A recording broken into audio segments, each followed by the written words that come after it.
정말 업데이트가 이게 다야? 파이널 컷 프로 앞으로 어떻게 하려고 하나? 안녕하세요, 초복강입니다. 오늘은 파이널 컷 프로 11.1 업데이트의 새로운 기능들을 직접 사용해본 경험을 공유해 드리려고 합니다. 특히 유용했던 기능들을 중심으로 살펴보고 과연 1 업데이트에 걸맞은 변화인지 함께 이야기 나눠보도록 하겠습니다. 이번 업데이트에서 가장 유용한 기능이 뭔 줄 아시나요? 드디어 파이널 컷 프로에서 이 마커를 이동할 수 있게 됐습니다. 네, 맞습니다. 바로 그 마커입니다. 영상 편집에서 특정 지점을 표시하는 그 단순한 기능, 그걸 이제야 마음껏 옮길 수 있게 됐습니다. 이쯤 되면 박수라도 쳐야 할까요? 이 기능 하나 없어서 몇 년 동안 불편하게 살아온 수많은 유저들의 인내심 덕분인지 아니면 애플이 정말로 느리게나마 사용자 피드백을 듣기 시작한 건지는 모르겠습니다. 더 재밌는 건 이 기능이 무슨 새로운 발명도 아니라는 겁니다. 서드 파티 앱을 사용하면 이미 오래전부터 사용하던 기능인데 파이널 컷 프로는 왜 이제야 이걸 넣었는지 참 미스터리입니다. 아마도 애플은 사용자가 마커를 옮기지 못하게 함으로써 편집에 집중력을 높일 수 있다는 철학을 가지고 있는 걸까요? 어쨌든 이제라도 생겼으니 다행이라고 해야겠습니다.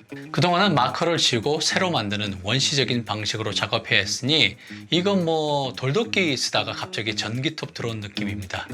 두 번째로 소개할 업데이트는 바로 조정 클립 기능입니다. 드디어 파이널 컷 프로가 타임라인 위에 조정 클립, 우리는 보통 조정 레이어라고 알고 있죠? 이것을 얹어서 여러 클립에 한 번에 색 보정이나 효과를 먹일 수 있도록 해주었습니다. 이게 얼마나 대단한 일이냐면 글쎄요, 다른 편집 프로그램들은 오래전부터 이 기능을 당연히 제공해 왔었습니다. 조정 레이어로 효과를 적용하면서 여유롭게 커피 한 잔 마시고 있었는데 파컷 유저들은 여태껏 클립 하나하나에 일일이 효과를 복사하여 붙여넣기를 하거나 괜히 어저스먼트 레이어를 직접 만들거나 다른 유저가 만든 것을 사용하면서 편집하고 있었습니다. 기존에도 그렇게 보면 큰 불편은 아니죠. 그런데 이제야 중요 업데이트로 나오니 좀 화가 나려고 합니다. 덕분에 이제 편집 작업이 더 빠르고 효율적으로 이루어질 수 있겠습니다. 이게 진작 이렇게 해줬으면 어땠을까요? 조정 클립 기능은 굉장히 유용하긴 합니다. 이런 기본적인 기능 하나 도입하면서 업데이트라는 이름을 붙이는 걸 보면 애플은 정말 무거운 발걸음으로 한 걸음씩 나아가는 중인 것 같습니다. 세 번째로 소개할 업데이트는 마그네틱 마스크 기능 개선입니다. 이번 업데이트에서는 중요한 버그 수정과 성능 향상이 이루어졌다고 합니다. 또한 마그네틱 마스크의 구간을 관리할 수 있는 기능이 도입되어 트래킹된 구간을 사용자가 직접 삭제할 수 있게 되었습니다. 이를 통해 불필요한 마스크 구간을 제거하여 작업 효율을 높일 수 있습니다. 그러나 이러한 개선 사항들이 일반 사용자들에게는 크게 와닿지 않을 수 있습니다. 이미 잘 작동하던 기능에 대한 미세한 조정이기 때문에 솔직히 체감할 만한 변화는 크지 않을 수 있습니다. 하지만 조금 전문적인 편집자들에게는 이러한 세부적인 개선이 작업 흐름에 긍정적인 영향을 줄 수 있을 것입니다. 전반적으로 안정성과 성능이 향상되었지만 이러한 변화가 모든 사용자들에게 동일한 가치를 제공하는 것은 아닐 수 있습니다. 각자의 사용 패턴에 따라 이러한 업데이트의 유용성은 다르게 느껴질 거라 생각됩니다. 네 번째는 오디오 기능 향상입니다. 이번 업데이트에서 새롭게 추가된 퀀텍 QRS, 정식 명칭은 퀀텍 룸 시뮬레이터, 이 효과를 통해 실제 공간을 자연스럽게 시뮬레이션을 적용할 수 있게 되었습니다. 이름만 들으면 뭔가 고급스럽죠? 그런데 이게 마치 최첨단 음향 기술처럼 소개되지만 실은 기존에 존재했던 리버브 알고리즘이 조금 더 정밀해지고 흩어져 있는 기능을 하나로 통합해졌다는 느낌 정도로 생각됩니다.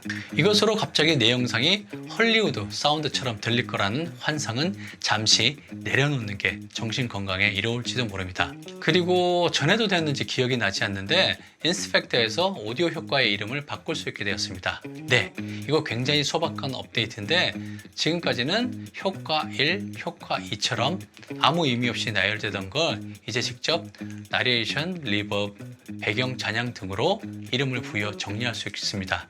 이런 건 진작에 되었어야 할 일이 이제서야 가능해졌다는 점에서 뭐랄까 대단한 혁신이라기보다는 뒤늦은 상식 복원에 가깝다고 볼 수 있겠습니다. 다섯 번째는 이미지 플레이그라운드 기능입니다. 애플 인텔리전스를 활용해서 텍스트 설명이나 제한된 개념 혹은 사진 라이브러리 속 인물을 기반으로 스타일화된 이미지를 생성할 수 있다고 합니다.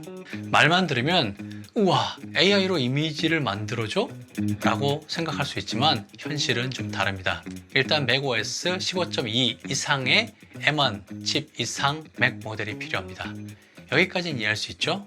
그런데 말입니다. 이걸 파이널 컷 프로에서 제대로 쓰려면 이미지 플레이그라운드 앱이 정상적으로 설정되어 있어야 하고 경우에 따라선 재부팅을 몇 번이나 해야 설정이 완료되는데 사실 이 과정이 약간 좀 이해가 안 되게 되어 있어 헷갈리더군요. 벌써부터 귀찮음 지수가 막 폭등하죠. 게다가 이미지 생성 성능도 좀 애매합니다. 가끔 귀엽고 괜찮은 결과물이 나오긴 하는데 그 일관성도 떨어지고 사용할 의미를 찾기 힘들어 생산성 향상과는 거리가 멀다고 생각됩니다.